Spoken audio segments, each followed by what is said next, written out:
Hey there fellow musician, welcome back to another video, and in today's video I'm going to show you guys how to use the Plasma plugin from iZotope. Now let's face it, everyone and their grandmother has already created a review of the plugin, so I'm going to take a different approach and show you guys how to practically use the plugin in your mixes to get a more professional sound and get your mixes to compete with the best. So let's get straight into it then. So tip number one is using the plugin on the drum pass. So let's check out the drum pass. I'll engage the plugin and disengage it and then explain the settings later. So let's get straight into it.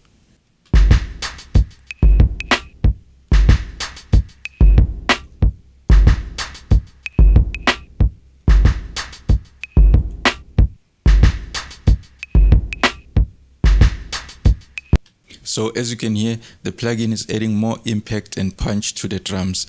The secret here is to emphasize the attack and add saturation only on the transient. To do that, we use a fast attack and a fast release. So to make sure that the plugin doesn't affect the decay of the sound, it only affects the transients and bring more impact to the drum kit. We have a little bit of overdrive, and while only applying the effect from around 2 kHz to around 7 kHz. That's how you use it on drums. Let's check it out again.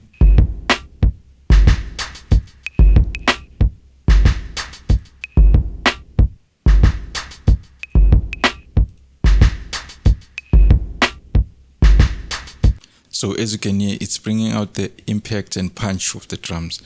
The secret is to make sure that the effect is more felt rather than heard. So you don't want to hear the effect, you want to feel the effect. And then let's move on to the next one.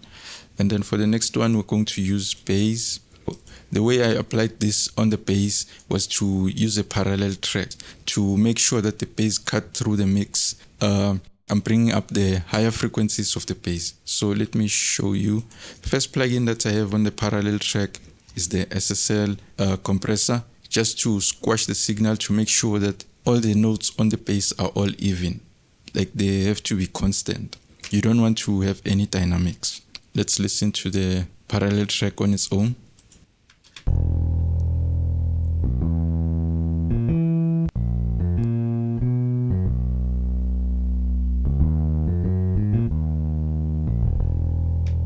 So as you can see, I'm really squashing the bass and making sure that every note is at the same volume.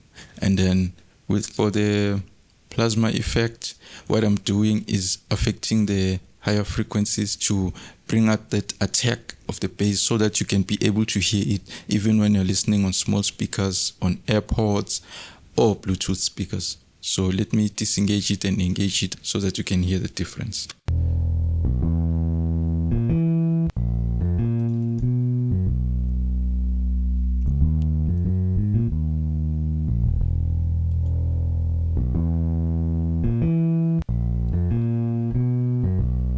So next thing is to blend the original with the parallel track to help the bass cut through the mix. So let's do that.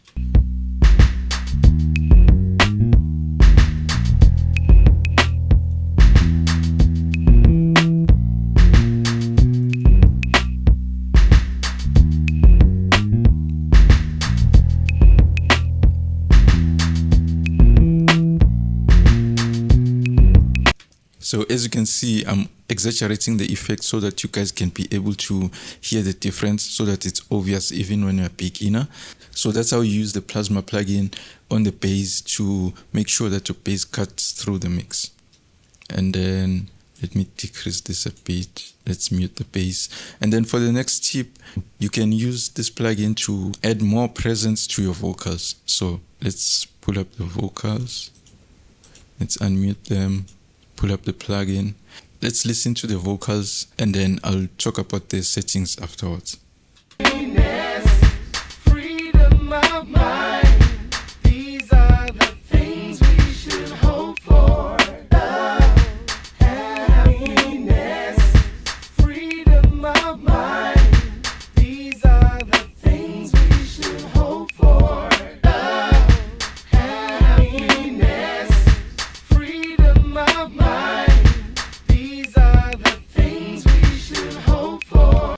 So as you can hear, the effect is bringing out the presence of the vocals to help the vocals cut through the mix.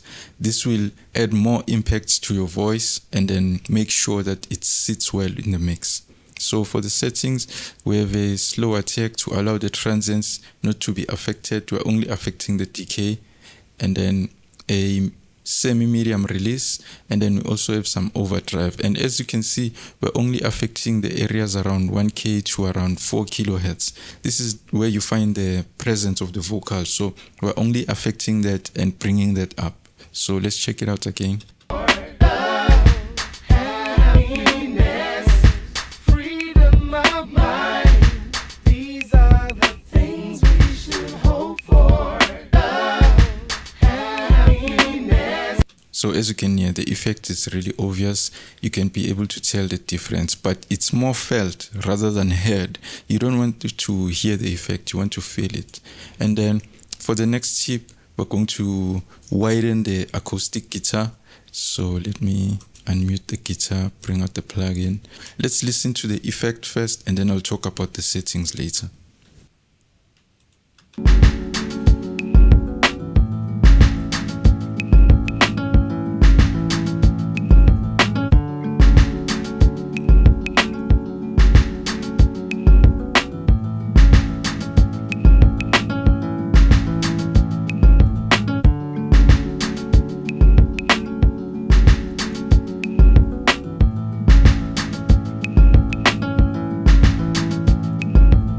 So as you can hear, we're making the guitar sound more wider and more open so that it sits well in the mix. So for the settings, we have a slow attack and a slow release, just to make sure that we only affect the decay of the guitar. And then this is only for the sides. If you check the mid channel, so we're doing mid-side processing here actually to make sure that we widen the guitars. And then for the mid channel, we have a little bit of flux saturation, just a tiny bit. We don't have any overdrive.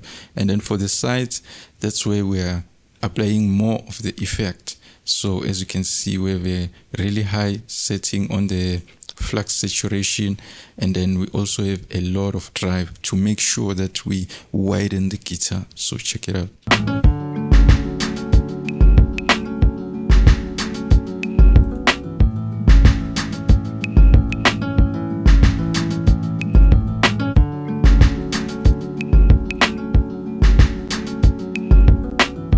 So as you can see, we're only affecting the areas around 2 kilohertz up to around 7 kilohertz. So that's how you use this plugin to make sure that your sounds stand out in the mix and cut through, and you can also use it to widen your sounds. So there's a lot of ways to use this plugin, and apparently all the reviews that I watched don't mention any of this stuff. So I thought I should give this to you guys. Like, this plugin is really powerful, so make sure that you don't sleep on this plugin because this is really innovative stuff. And then if you're still struggling to get your vocals to cut through the mix, then make sure that you check out my previous video about applying parallel compression on your vocals. That will really help you get your vocals to stand out in the mix, add some warmth, and make them thicker.